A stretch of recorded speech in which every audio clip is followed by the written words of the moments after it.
우리가 오늘 함께 들으실 하나님의 말씀은 누가복음 1장 26절에서 38절 말씀 가지고 은혜를 받은 자여 평안하라 라는 말씀의 제목으로 함께 인사를 나누고자 합니다. 오늘 우리가 새길 말씀은 38절 마리아가 이르되 주의 여종이오니 말씀대로 내게 이루어지이다 하매 천사가 떠나가니라 라는 말씀을 새기면서 우리가 대림절 기간 두 번째 주 주일 예배를 함께 말씀으로 은혜를 나누고자 합니다. 대부분 우리는 살아가면서 하나님의 은혜를 구하며 사는 입장이죠. 아마 그렇지 않은 사람들은 거의 없을 거라고 생각합니다. 이렇게 겉으로 은혜라는 표현을 표현하지 않는다고 하더라도 내 능력 밖의 도움을 바라보면서 사는 것이 보통의 사람들이라 생각이 듭니다. 어려움이 닥치면 더욱더 그렇죠. 그렇다면 이 은혜라는 것이 내가 바라고 희망하는 것을 어떤 외부적인 힘에 의해서 이루어지는 것을 말한다고 생각할 수 있을 것입니다. 그런데 이 은혜를 체험해 본 사람들이라면 아는 것이 있죠. 내가 원하는 바와 바라는 바와 은혜라는 것은 그렇게 중요하지 않다라는 것이죠.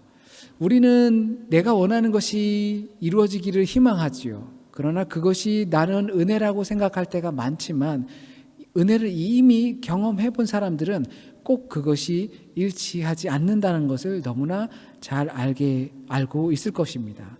더 중요한 것은 내가 원하는 것과 하나님의 원함이 일치하는가, 그것을 내가 깨달았을 때 그것이 더 큰 은혜가 된다는 것을 우리는 너무나 잘 알고 있고, 또한 오늘 본문을 통해서도 그 이야기를 우리에게 해주는 것 같습니다. 오늘 본문 우리가 알고 있는 수태고지입니다. 이 아이를 가졌다라는 소식을 전해주는 것이지요. 이것은 임마누엘 하나님의 탄생을 예고하는 한 장면으로 너무나 잘 알려져 있습니다. 이 유명한 부분은 처녀가 아이를 갖는다는 것이에요. 그런데 이 부분은 많은 사람들에 의해서 한낱 설화로 이야기로 치부되는 경우가 많이 있습니다. 복음서 저자들이 예수를 메시아로 믿기 때문에 고대 설화에서 흔히 등장하는 처녀 잉태설을 차용했다라고 보는 학자들이 많이 있는 거죠. 그래서 오히려 그리스도교를 삶의 신앙이 아닌 그냥 종교의 한 부분으로 만들어 버리는 경우가 참 많이 있습니다. 그리고 이 이야기가 단순히 학자적인 이야기로 우리가 치부해 버릴 문제는 아닌 것이죠. 현대를 살아가는 우리의 입장에서 처녀가 잉태하였다라는 이야기, 고대에서 흔히 볼 수 있는 이 이야기를 지금 우리는 접할 때 이것을 어떻게 받아들여야 할지 충분히 고민이 되는 부분이기도 합니다. 이렇게 학자들이 생각하는 이유는 이사야서 7장 14절에도 이와 같은 예언을 이사야가 하기 때문입니다.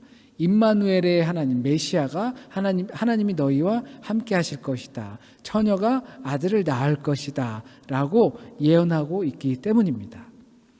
우리 보통 복음적인 사람들은 그것을 이사야가 예수 그리스도의 탄생을 예언한 것이다 라고 이야기합니다.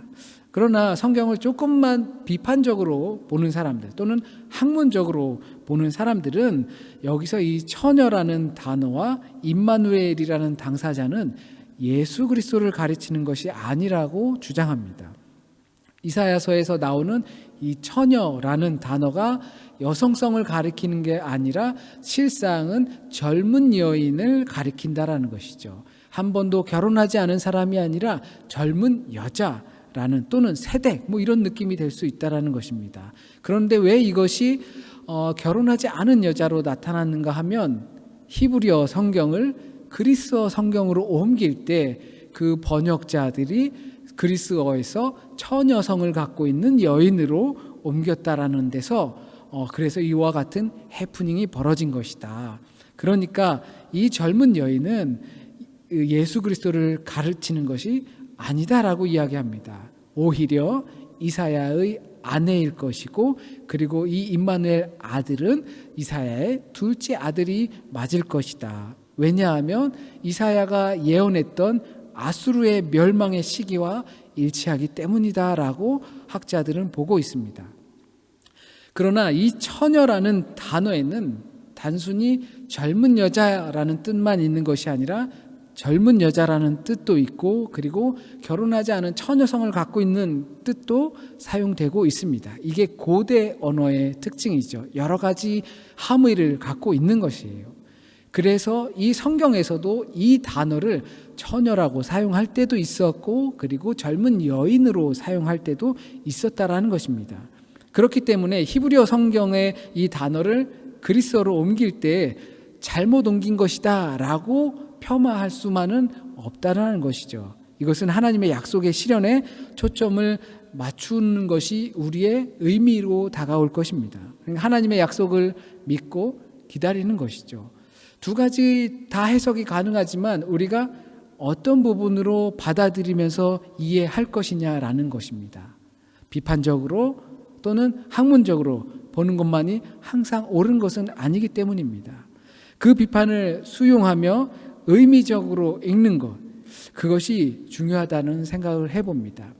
같은 사건을 볼 때 어떻게 볼 것이냐라는 것이죠. 그렇다면 이 이사야의 예언은 잘못된 것일까요? 당시 사람들은 잘못 이해하고 받아들이고 살았던 것일까요? 물론 시기적으로 보면 그의 예언이 완벽한 것은 아니었습니다. 하지만 그때 당시 입장으로 보면 시기 적절했던 것입니다. 당시에 부분적인 것이 온전하여졌기 때문입니다. 복음서 저자들은 이사야의 예언의 성취가 바로 지금이고 바로 이 사람이라고 고백하고 기록하고 있는 것입니다. 비록 우리가 하나님의 예언의 시기와 적절성을 우리가 완벽히 다 이해할 수 있는 능력이 없지만, 처녀의 탄생도 완벽히 다 납득할 수 있는 능력이 없지만, 그 당시엔 그 시대에 맞게끔 말씀으로 역사하셨다라는 겁니다. 하나님의 말씀이 구약에 적용이 되었고 예수 그리스도의 십자가와 부활을 경험한 신약의 교회들에겐 그렇게 적용된 것입니다. 그렇기 때문에 진리의 말씀은 여전히 지금 우리에게도 적용될 수 있는 것입니다. 이것이 하나님의 약속의 말씀입니다. 그런데 우리처럼 당혹스러운 사람, 우리보다 더 당혹스러운 사람은 마리아일 것입니다. 왜냐하면 그녀가 나는 남자를 알지 못한다라고 고백하고 있기 때문이죠. 이 이야기를 들은 우리도 당혹스러운데, 성경을 조금만 비판적으로 이해하려고 한다면 이사야의 예언이 예수 그리스도를 향한 것이 아닐 수도 있다라는 생각을 할 수 있는데, 그 모든 것들을 받아들이는 우리도 당혹스러운데 마리아는 어땠을까라고 생각해 봅니다. 여인이 아이를 임신했습니다. 그런데 마리아는 요셉과 정혼한 사이지만 아직까지 동침하지 않은 사이입니다. 근데 아이를 가졌다라는 당사자가 더 당혹스럽겠죠. 심지어 아이의 성별도 정해졌어요. 그리고 이름까지도 부여받습니다. 결혼해서 임신을 하고 부모들이 기대하며 준비할 수 있는 모든 것들을 마리아는 빼앗겨버리고 말았던 것입니다. 순식간에 자신의 존재가 사라지고 말았습니다. 그런데 가브리엘은 마리아를 향해서 이렇게 부릅니다. 은혜 입은 자야. 혹시 이것이 우리가 생각하는 은혜와 유사한가요? 이쯤 되면 마음이 그리 편하지 않고 더 불편했을 것 같습니다. 모든 걸 빼앗긴 것과 다르지 않은 그 여인의 입장에서 그 여인에게 오히려 은혜를 받았다라고 말하기 때문입니다. 물론 빼앗긴 것에 비하면 너무나 큰 선물을 받은 것이죠. 처녀성이 사라지면서 어리둥절하겠지만 그래도 하나님의 임재, 하나님께서 함께 하신다라고 하시니 정말 큰 선물을 받은 것이죠. 심지어 영원히 다윗의 왕으로 다스릴 것이다 라고 말씀하시니 얼마나 상실된 것에 비하면 너무나 큰 선물을 받은 것입니다. 너무나 큰 은혜입니다. 그런데 하나님께서 우리에게 은혜를 체험하게 하시는 방법이 이와 같은 부분들이 분명히 있다라는 사실입니다. 나의 것을 빼앗기고 더 크고 좋은 것을 주신다라는 사실이죠. 비록 나는 그것을 빼앗겼다고 여기고 그것이 충족되지 못할 것이라고 여길지 몰라도 분명 우리의 것을 빼앗기고 그것을 인정하고 받아들였을 때 하나님께서는 더 큰 선물을 우리에게 주신다라는 겁니다. 과부의 남은 가루와 기름을 가져가시고 고갈되지 않는 기쁨을 주십니다. 이것이 소위 말하는 궁핍 속의 풍요라고 할 수 있을 겁니다. 하나님께서는 분명 우리의 헌집을 가져가시고 새 집을 주시는 부분이 분명히 있습니다. 서두에도 말씀을 드렸듯이 과연 은혜라는 것이 내가 원하는 것이 성취되는 것인가에 의문을 우리는 가지고 있는 겁니다. 은혜로 여길 수 있겠느냐라는 거죠. 그래 놓고 천사는 말합니다. 평안하라, 두려워하지 말아라. 나는 모든 것을 빼앗겼습니다. 빼앗기고 처녀성까지 빼앗기고 그것을 우리에게 말할 때 은혜라고 말씀하십니다. 내가 생각하는 것과 너무나 다른 것을 주시겠다고 하지만 그것이 우리에게 은혜라고 말씀하십니다. 걱정이 태산 같습니다. 당혹스럽고 어렵습니다. 그런데 평안하라 라고 말씀하십니다. 약 올리는 것처럼 들릴 수도 있습니다.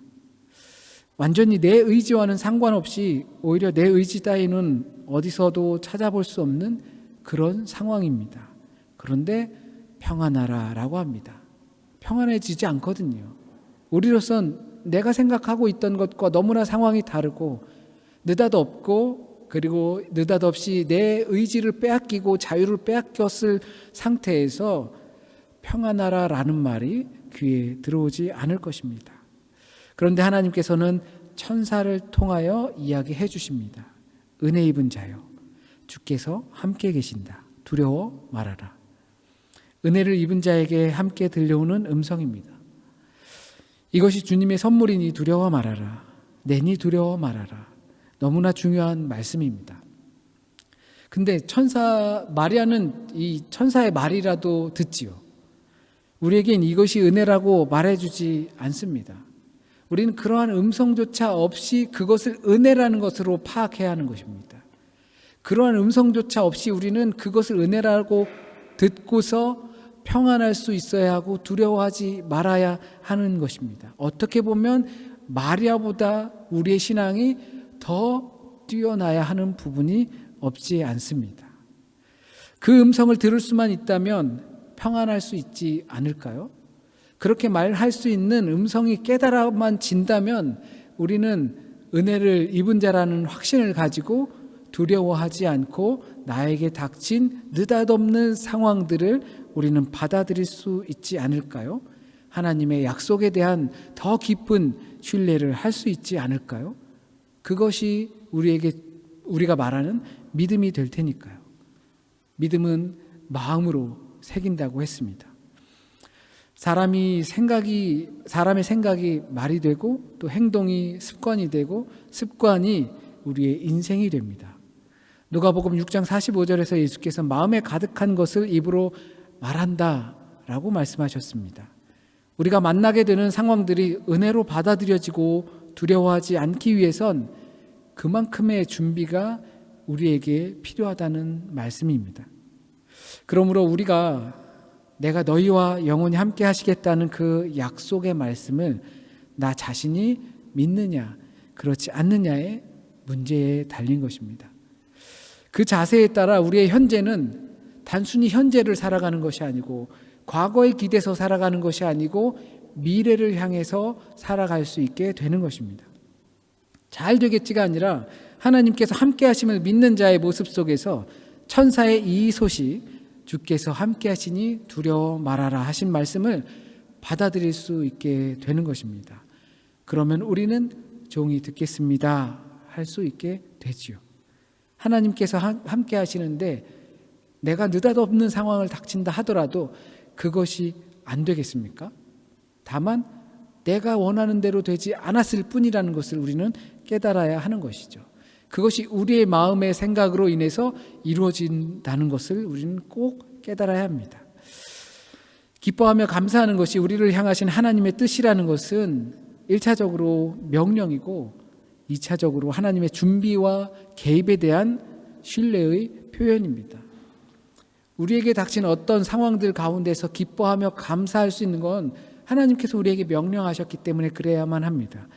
그러나 또한 그 사건으로 통해서 하나님의 준비하신 것을 우리의 삶에 개입하신다라는 것을 우리는 믿어야만 하는 것입니다. 하나님의 뜻을 안다면 할 수밖에 없는 것이 기뻐하며 감사하며 기도하는 사실입니다. 동정녀 잉태는 근본적으로 예수님이 하나님의 아들이라는 사실에 대한 증거가 아닙니다. 동정녀 처녀에게서 태어났기 때문에 하나님의 아들이다 라고 하는 것이 아닙니다. 어느 누구도 예수의 사역과 십자가와 부활 사건 이전의 삶을 궁금해하지 않았습니다. 왜냐하면 아무도 몰랐기 때문입니다. 그래서 어느 누구도 기록할 수 없었던 것입니다. 그러나 더 중요한 것은 처녀에게서 낳았기 때문이 아니라 하나님의 아들이기 때문에 처녀에게서 낳을 수 있다라는 사실입니다. 너무나 당혹스러운 일을 우리가 믿고 갈 때에 그럴 때 그것이 은혜가 되는 것이 아니라 하나님께서 우리에게 개입하여 주셨기 때문에 그것이 우리에게 은혜가 된다라는 것입니다. 하나님의 창조의 말씀은 능치 못함이 없기 때문입니다. 그렇기 때문에 은혜라고 하는 것은 어느 쪽 시선으로 보느냐에 따라 큰 변화를 갖습니다. 그거는 번역이 잘못된 거야 라고 생각하느냐, 처녀에서 잉태하는 것이 하나님의 아들이라는 것이 아니라 하나님의 아들이기 때문에 처녀의 잉태를 믿을 수 있게 된다는 것, 그것이 우리의 고백이 된다라는 것, 하나님의 말씀에는 능치 못함이 없다라는 것, 여기에는 큰 차이가 있습니다. 만약 마리아가 이 사실에 대해서 순종하지 않았다면 이게 뭔 이상한 소리야 라고 순종하지 않았다면 어떻게 되었을까요? 역사의 가정이란 없지만 그녀의 순종이 그녀를 아름다운 이름으로 기억하게 했던 것입니다. 다윗의 자손이 요셉뿐이었을까요? 소녀가 마리아 한 명뿐이었을까요? 하나님의 역사는 순종하는 자를 통해서, 이것이 은혜라는 것을 깨닫는 자를 통해서 크고 작은 일들을 이루어 가신다는 사실을 우린 잊어서는 안 됩니다. 내가 1,000유로를 벌 때 100유로는 큰 돈입니다. 내가 10,000유로를 벌 때 100유로는 비교적으로 그리 크지 않습니다. 그러나 그 100유로가 언제나 하나님의 은혜라는 것을 우린 알아야 합니다. 모른다면 10,000유로를 벌던 내가 1,000유로를 벌게 되면 그 100유로를 귀하게 여길 수 있게 될 것입니다. 그래서 은혜가 발동하는 것은 대부분 자기의 의지나 권한들이 박탈된 빼앗긴 상황 속에서 깨닫게 된다는 것입니다. 그럴 때 은혜라는 것을 알게 되는 것이죠. 예기치 못한, 어쩌면 원하지 않던 상황이 발생했을 때 하나님은 우리에게 언제든지 말씀하실 수 있습니다. 천사를 통해서 우리에게 말씀해 주십니다. 은혜를 받은 자여 평안하라.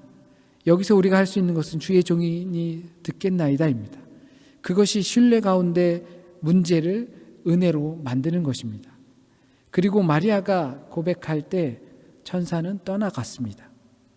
주의 말씀대로 이루어지리이다 고백할 때 하나님의 은혜는 우리의 삶 속으로 침투합니다.